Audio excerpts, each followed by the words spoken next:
If you are hoping to land a new job in this new year, or perhaps you have a recent graduate who's looking for one, you probably know how important that first impression is. And these days, that first impression is generally the resume that comes across someone's email or desk. So we are very happy this morning to have Tom Fisher on the show. He is an expert when it comes to this topic. He has a company called RapidResponseResumes.com and a resume of his own to back up his words. So good to see you this morning, Tom. Good morning, Julie. How are you? I'm fine, thank you. So I'm talking to you, I'm hearkening back to my days at the University of Georgia, and I had this professor who told us that a trick when you would mail in a resume, if you wanted to get yours looked at in the news business, was to A, put it on slightly bigger paper, and B, make it a color. And that way it would get cut in half at that point on the desk and maybe have a chance to get seen. We're far from those days now. It's the words you put on there that matter, right? Well, it sure is. Here's the scary statistic. Let's get it out of the way. Hiring managers and resume screeners spend, on average, only between 10 and 15 seconds looking over a resume. So someone's resume, young or old, only has just a short amount of time to catch someone's attention. So it's really got to be done quickly and effectively. And there's some tricks to do that. But that's all the time that you have.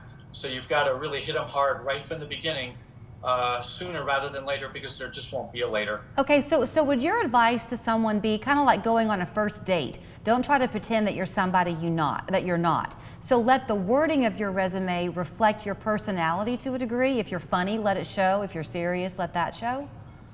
That's part of it. But I think also what a hiring manager or resume screener is looking for is they want to know right away what the person can do, what their background and experience is. So what I tell people is, even though we've all been taught to write, grammatically correct sentences, don't do that in a resume.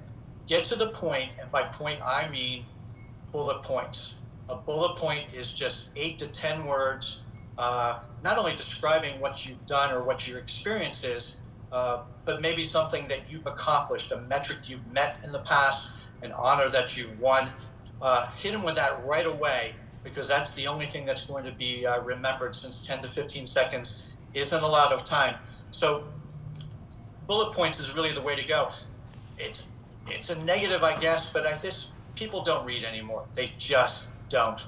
My generation was brought up reading the daily newspaper cover to cover, but now we get our headlines just from a couple of bullet points online. And it's the same thing with a resume. You've got to hit them with what you can do and what you offer right away. Okay, when you're talking to clients, and also I'm assuming employers, you know what employers are looking for.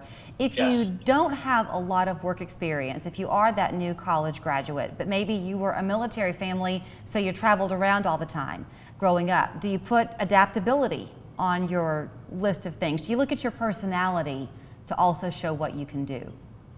Absolutely, that's true. But ask yourself, and you have to turn the mirror inward. What is it that you do best? What do you offer? Forget about the specific role that you're applying for. What do you offer prospective employer? Is it that attention to detail? Is it the adaptability that you just mentioned? But even when at the University of Georgia, by the way, congratulations on your national championship. Oh, thank you. I'm sure that during your time in school, you did have some accomplishments. You did have some honors. People want to see what your background is, but again, you've got to hit them with that very quickly. So no problem I don't think it's a big problem if you haven't had a ton of experience or you're just out of school. Show the prospective employer what you can do for them. Their interest is their bottom line, but everybody has to have certain traits, like you just said, that really reflect that. And so, experienced or not experienced, hit them with that right away. Absolutely. So when people come to your website, RapidResponseResumes.com, is there Yes. a way that they then connect with you on that website and kind of you have a chance to get to know who they are and cultivate then this resume? And are cover letters a thing anymore? Cover letters are certainly still an important thing. You might read somewhere that they're not, but they certainly are. Why?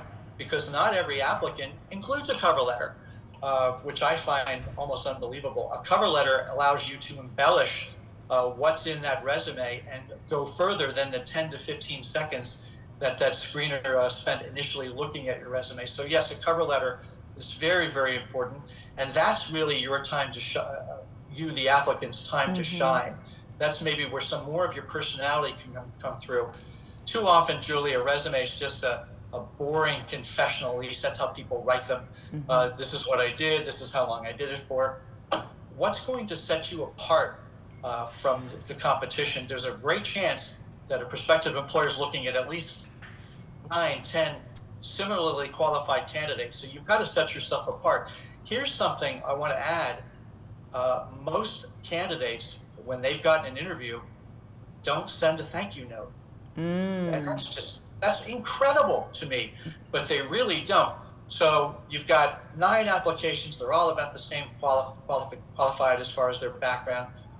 A thank you note, which is just good manners, by the way, right, might set you apart. And if that screener maybe doesn't have or doesn't want to move forward with your application for that position, creating that good impression with a great cover letter, a thank you note, is going to maybe encourage that resume screener to forward the resume on to somebody else that he or she knows, right, or maybe even somebody outside of their organization that they know. So it just sounds so simple, but most people don't do it always, whether it's a text or an email or, God forbid, a printed document that you send by snail mail. Right. Remember that? Yeah. And that goes a long way towards making that impression, because that's a lot of work in this modern day and age. To go to the grocery store, get a card, and then put a stamp on it, who does that anymore? Well, it depends on how serious you are, and it's going to show a prospective hiring manager that you really are interested and that you appreciate it. And again, it's just good manners. But again, short bullet points that are to the point in the resume, the good manners of a strong cover letter, which I help people with every day, and then just a basic thank you note. People like to be thanked. They do indeed. So before I thank you for your time and let you get on with your day, just tell me this again. If people go to your website, which is rapidresponseresumes.com, they can begin that connection with you that way? Thank you for asking that question. They sure can.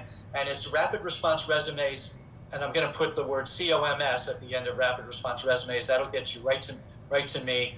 And no cost whatsoever to talk to me. I often just do a quick draft for people to show them what I can do, because they don't know who I am. I've got to prove myself to them. I'm almost auditioning for them as well. But we try to, really break it down, come up with something quick and memorable. And the thing to remember, and the pandemic taught us this, is that change happens very quickly. So whatever you hear about the economy, good, bad, upside down, change happens fast, and you've got to be able to adapt fast. And you've just got to be able to stand out, and that's what I help people do. All right. Tom Fisher, thank you so much for your time. And here is that website again. It's rapidresponseresumes.com. So you'll think you've typed in COM twice. You have. That's how it's supposed to be. That is part of the, that's right. The website. Rapid Response Resumes, COM, C-O-M-S. That's a little awkward, I realize, right. But sometimes with identification on websites, that's great. There we go. Julie, I'm just ready to help people. The resume is the only tool you have to set yourself apart in the job market. Thank you, Tom, so very much for your time. Thank you.